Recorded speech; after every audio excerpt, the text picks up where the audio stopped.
Radio Kantipur, radio राष्ट्रको 24 घण्टामा 1801 जनामा संक्रमण। दोस्रो तहका नेताहरूको आग्रह अनुसार सहमति कार्यान्वयन गर्न एमाले अध्यक्ष ओली लचिलो स्थायी समिति बैठक मार्फत 10 बुँदे कार्यान्वयनको विधि तय गरिने। लुम्बिनी प्रदेशका मुख्यमन्त्री कुल प्रसाद केसीलाई विश्वासको मत प्राप्त। सांसदलाई कारबाहीको विषयमा सभामुख सापकोटालाई विपक्षी एमाले धम्क्याउन खोजेको भन्दै सत्ता गठबन्धनद्वारा आपत्ति। विद्रोही समूह तालिबानले नियन्त्रणमा लिएपछि अफगानिस्तानका लाखौं मानिस मुलुक छोडेर भाग्न बाध्य र नेपाली राष्ट्रिय क्रिकेट टोलीको नयाँ जर्सी सार्वजनिक। नमस्कार, कान्तिपुर डायरीका साथमा बासु र इन्द्रलक्ष्मी। समाचार अब विस्तारमा। पार्टी विभाजनको समयमा माधव कुमार नेपाललाई समर्थन नजनाएका दोस्रो तहका नेताहरूको माग अनुसार 10 बुँदे सहमति कार्यान्वयन गर्न एमाले अध्यक्ष केपी शर्मा ओली लचिलो देखिनु भएको छ। कार्यदल तहमा गत साउन 27 गते भएको 10 बुँदे सहमति पालना नभए पार्टीमा रहन नसक्ने दोस्रो तहका नेताहरूको चेतावनीका बीच आज भएको द्विपक्षीय संवादका क्रममा अध्यक्ष ओली सो सहमति कार्यान्वयनमा सकारात्मक हुनुभएको नेताहरूले बताएका छन्।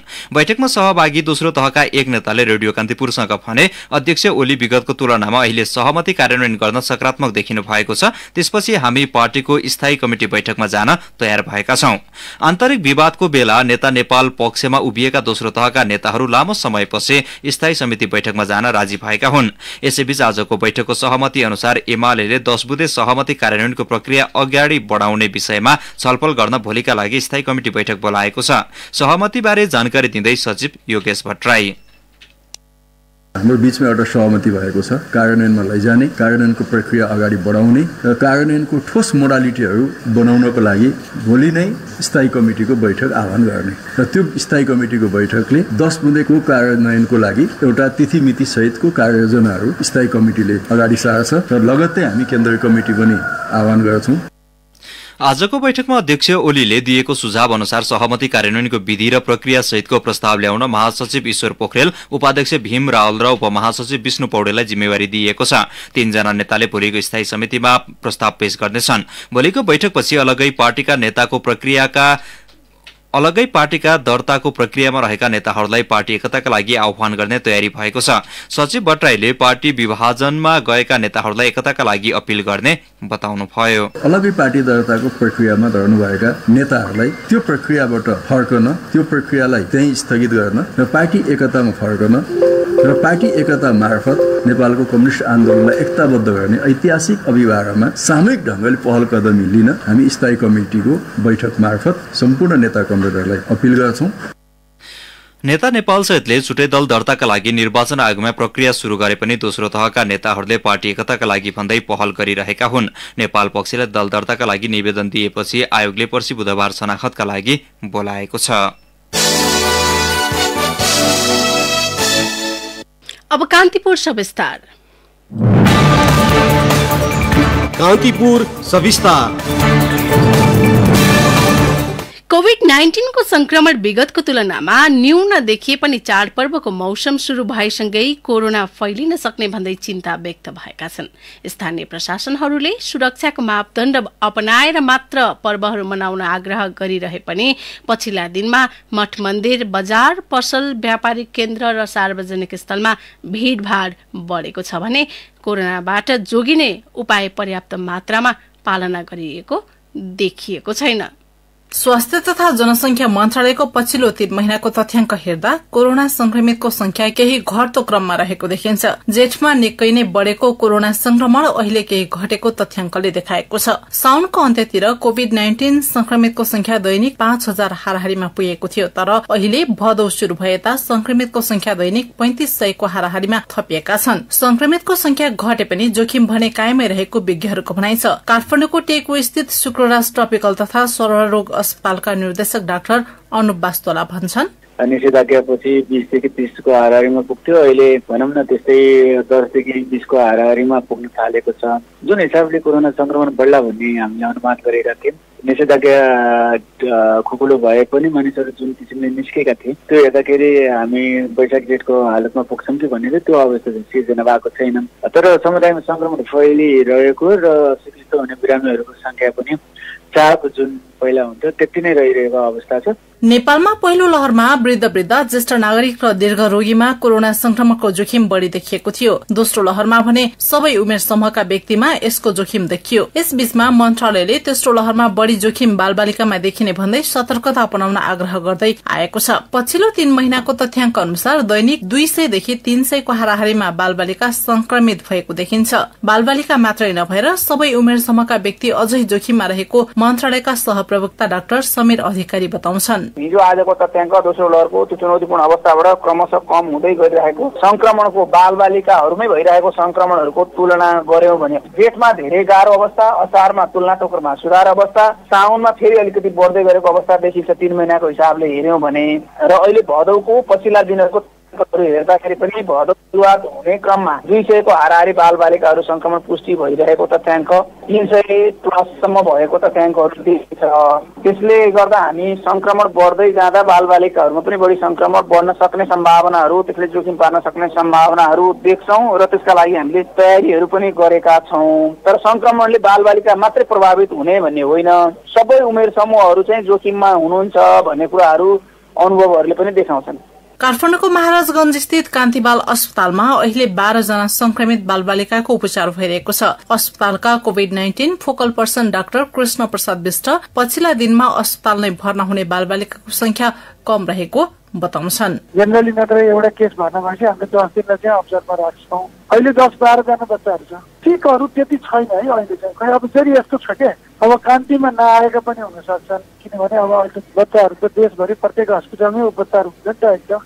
अब जस्तो त्यो कोही टिचिङमा जाला, कोही पाटनमा जाला, अब सीमित कुराहरू छ। एकातिर कोरोना संक्रमण रोकथामका लागि भन्दै सरकारले मास्क अभियान सञ्चालन गरेको छ भने अर्कोतिर उमेर समूह अनुसार कोविड विरुद्धको खोप लगाउने क्रम बढ़ेको छ। यी दुई कारणले कोविड संक्रमण केही घटेको विश्लेषण भएका छन्। त्यस्तै पहिलो र दोस्रो लहरको तुलनामा पछिल्ला महिनामा व्यक्तिहरूमा रोग प्रतिरोधी क्षमता वृद्धि भएकाले पनि संक्रमण केही घटेको हुन सक्ने विज्ञहरूको अनुमान छ। पुनः टेको अस्पतालका निर्देशक डाक्टर बास्तोला, दोस्रो लहरमा धेरै मानिसहरू संक्रमित भए, फलस्वरूप समुदायमा एक लेभलको इम्युनिटी चाहिँ भइसकेको छ कि भनेर अनुमान गर्न सकिन्छ।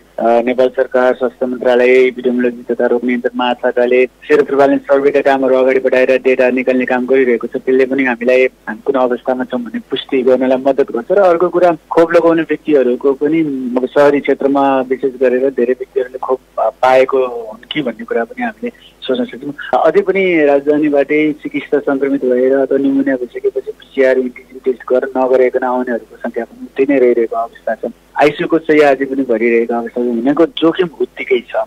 तर संक्रमण जुन तरिकाले बढ्नुपर्ने त्यो नबढ्नुको पछाडि त्यही एउटा लेभलको रोग प्रतिरोधात्मक शक्ति समुदायमा भइसकेको हो कि भनेर अनुमान गर्न सकिन्छ। चाडबाडका कारण सार्वजनिक स्थलमा मानिसहरूको भीड़ बढ़ी हुने सम्भावना छ। आगामी 3 साताभित्र कृष्ण जन्माष्टमी, कुशी औँसी, हरितालिका तीज, ऋषि पञ्चमी सहितको पर्वमा मठ मन्दिर, बजार पसल र सार्वजनिक स्थलमा घुइँचो लाग्ने देखिन्छ। त्यसैले आम सर्वसाधारण आफैले सुरक्षित तरिकाले पर्व मनाउनु पर्नेछ भने सरकारी निकायले स्वास्थ्य मापदण्डको प्रभावकारी कार्यान्वयन गर्न जरुरी छ।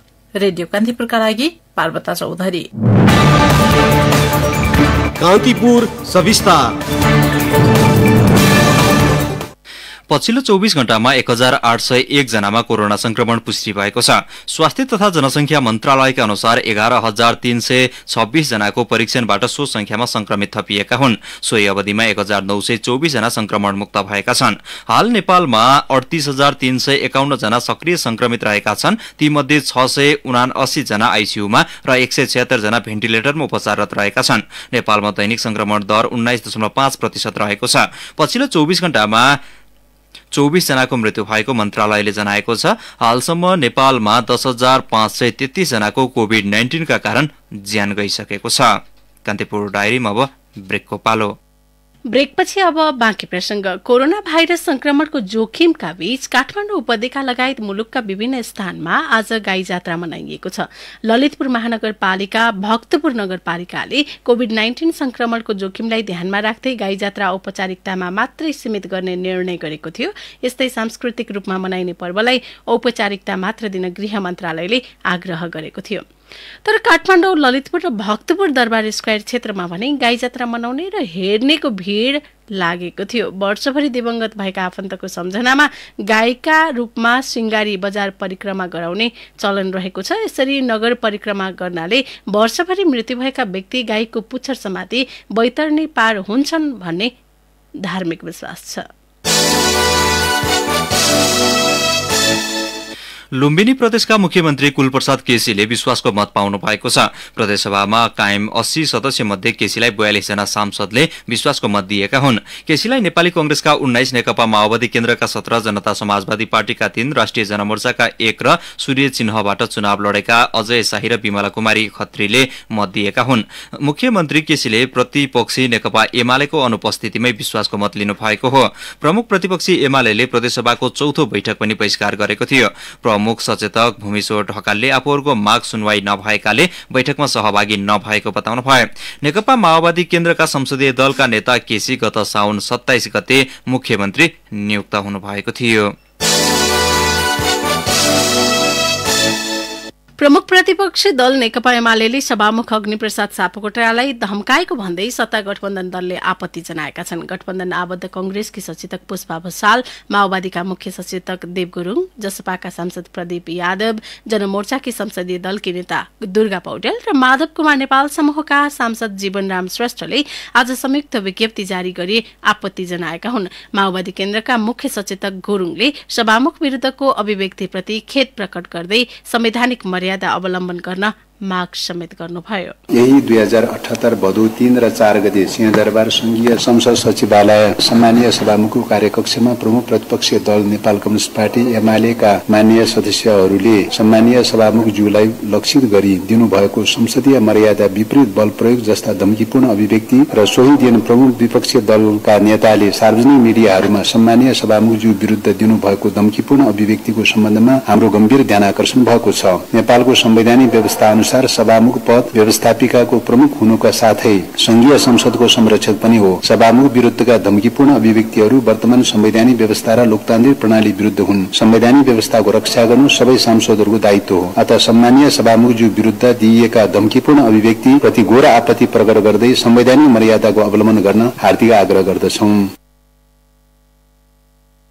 माधव नेपाल सहित 14 सांसदलाई पदमुक्त गर्न सभामुखलाई दबाव दिन एमालेका प्रमुख सचेतक विशाल भट्टराई र सचेतक शान्ता चौधरी नेतृत्वको टोली गत बिहिबार र शुक्रबार सभामुखको कार्यकक्षमा पुगेको थियो। सो क्रममा एमालेका केही सांसदले सभामुख विरुद्ध बल प्रयोग गर्ने सम्मका अभिव्यक्ति दिएका थिए। एमाले अध्यक्ष केपी शर्मा ओलीले सार्वजनिक कार्यक्रममा बोल्दै 14 सांसदलाई पदमुक्त नगरे संसद चल्न नदिने चेतावनी समेत दिनुभएको थियो।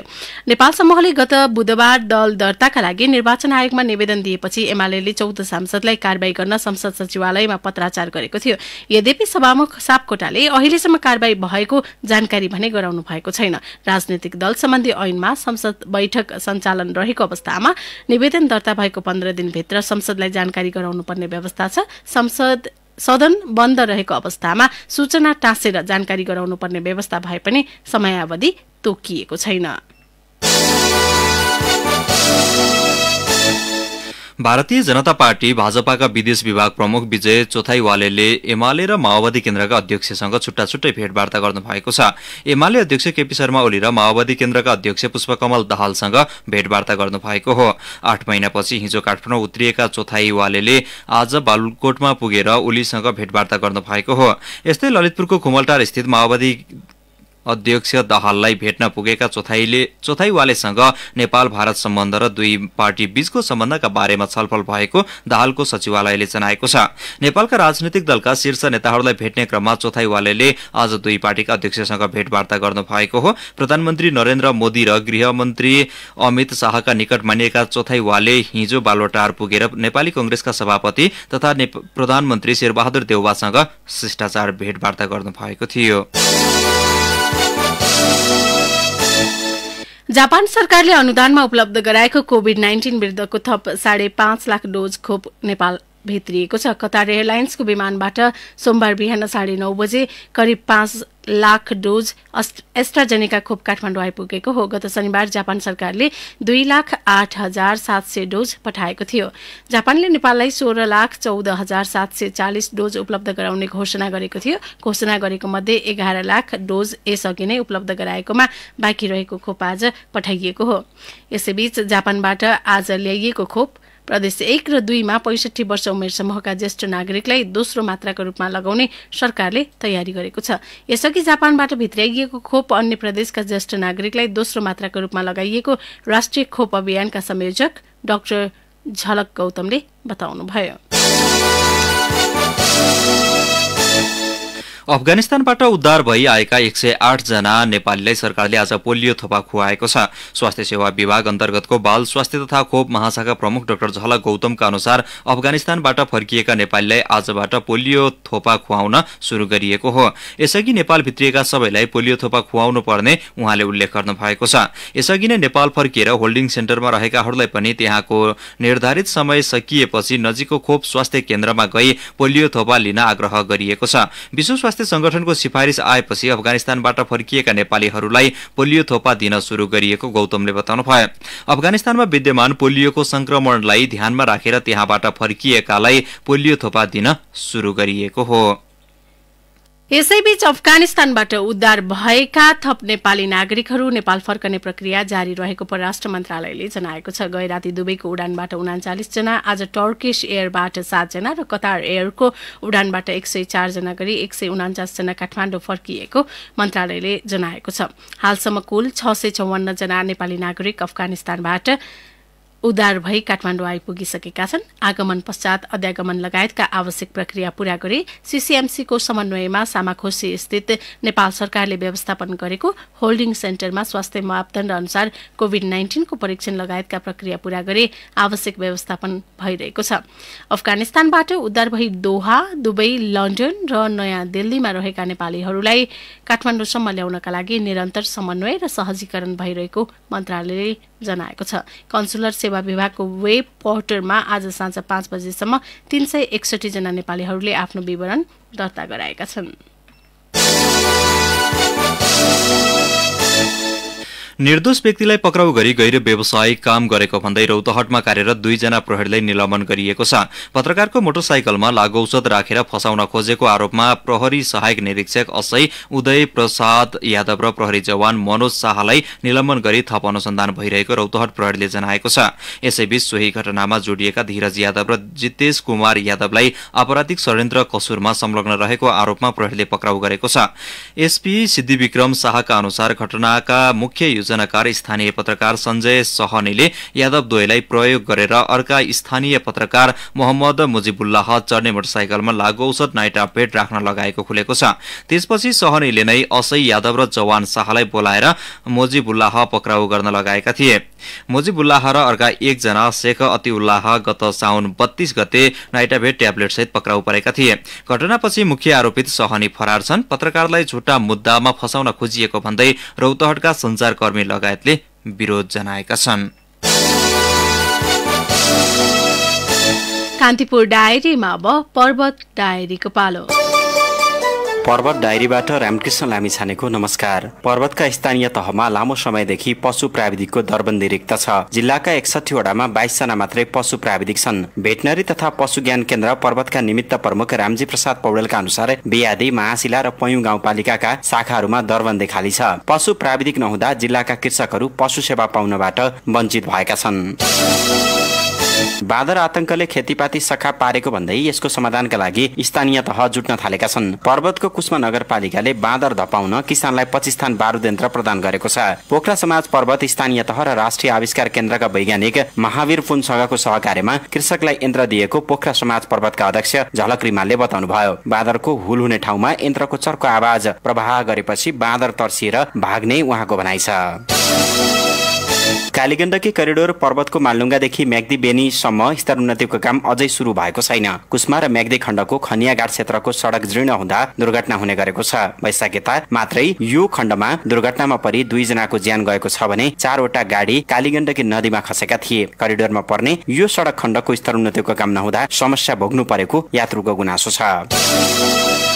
कोरोना महामारीका कारण पर्यटक आवागमन ठप्प भएपछि पर्वतमा 1 अर्ब लगानीमा सञ्चालन भएका होटल तथा पर्यटन व्यवसाय धराशय बनेका छन्। आमदानी नभएपछि व्यवसाय सञ्चालनका लागि राखिएका कर्मचारी कटौती गरिएको छ भने भएका कर्मचारीलाई पनि आधा मात्रै पारिश्रमिक उपलब्ध गराइएको छ।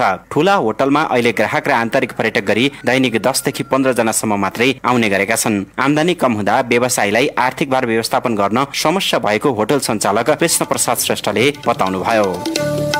अवस्था पर्वत डायरी आजलाई यति नै। रामकृष्ण लामिछाने बिदा हुन्छु। नमस्कार। कान्तिपुर डायरीमा पुनः ब्रेकको पालो। कान्तिपुर डायरीमा अब आर्थिक प्रसंग, विद्युत आपूर्ति नियमन, गुणस्तरीय र चुहावट नियन्त्रण लगायत सेवा प्रवाहलाई प्रभावकारी बनाउन नेपाल विद्युत प्राधिकरणले पहल थालेको छ। बिना जानकारी बत्ती जाने, नयाँ बत्ती जडानका लागि मिटर नपाउने लगायत गुनासो बढेको भन्दै प्राधिकरणले सेवा प्रवाहमा सुधार ल्याउन लागेको हो। प्राधिकरणका कार्यकारी प्रमुख पुलमान घिसिङले वितरण तथा ग्राहक सेवा निर्देशनालयका उपकार्यकारी निर्देशक, 7वटै प्रादेशिक कार्यालय, प्रदेश डिभिजन कार्यालय र शाखाका प्रमुख लगायतसँग छलफल गरी विद्युतको नियमित आपूर्ति सेवा प्रवाहमा सुधार गर्न निर्देशन दिनुभयो। कसैको दबाव र प्रभावमा नपरी उच्च नैतिक आचरण देखाएर जिम्मेवार भई काम गर्न उहाँले कर्मचारीलाई निर्देशन दिनुभयो। उहाँले उज्यालो शहर अभियान अन्तर्गत नगरपालिकासँगको समन्वय र सहकार्यमा मुख्य सड़क, ऐतिहासिक सांस्कृतिक सम्पदा, विश्व सम्पदा सूचीमा सूचीकृत तथा पर्यटकीय स्थानमा सजावटयुक्त आधुनिक बत्ती जडान गर्ने प्रक्रिया शुरू गर्न मातहतका कार्यालयलाई निर्देशन दिनुभयो। सड़कमा रहेका प्रयोगविहीन विद्युतीय पोल तथा तार हटाउने, तारलाई भूमिगत गर्ने लगायत काम अगाडि बढाउन पनि उहाँले कर्मचारीलाई निर्देशन दिनुभयो।